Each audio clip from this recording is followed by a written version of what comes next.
vida que carecia de emoções fortes.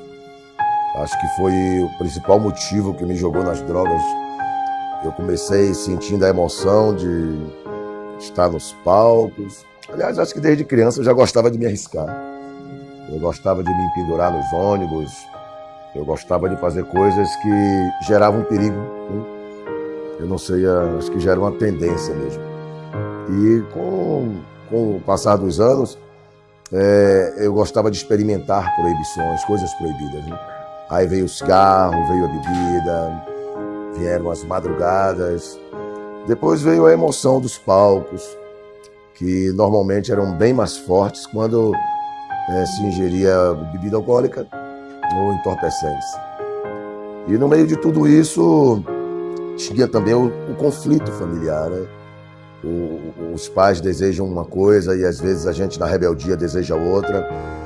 E houveram muitos conflitos, até que chegou o dia que eu resolvi sair de casa e fui viver a minha vida e aumentei ainda mais os conflitos, né? Porque um pai, quando ama um filho, não aceita, né? A mãe, quando ama um filho, não aceita ver o filho descendo para o abismo e simplesmente fingir que não se importa, né? Depois de alguns anos veio as alucinações com a cocaína, veio a síndrome do pânico, né? Eu tinha a impressão de estar sendo perseguido o tempo inteiro, eu via pessoas me seguindo, eu achava que alguém iria me matar. E antes das surras do meu pai, eu ainda uma criança também, eu me lembro que eu era atormentado por uma espécie de terror noturno, né? Eu tinha muitos pesadelos, eu via uma coisa me batendo. Então a minha vida foi muito atribulada. E eu fiquei nessa vida aí por volta de 30 anos, 27 anos mais ou menos, 25 anos mais ou menos, na vida mesmo, me jogando de tudo quanto foi a altura, né? Foi o ápice de toda essa coisa ruim, eu precisava buscar ajuda.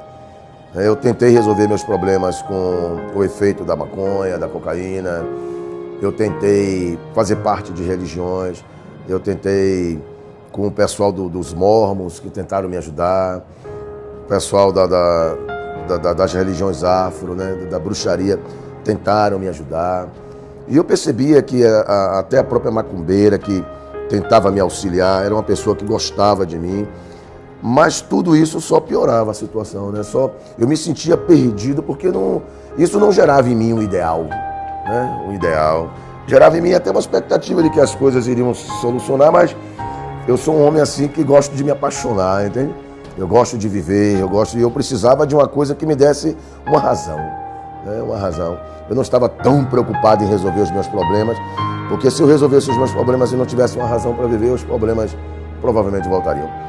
Aí veio um dia uma igreja, né, na porta da minha casa, né? Eu já tinha saído da casa dos meus pais, e aí um barzinho que eu bebia se transformou em uma igreja.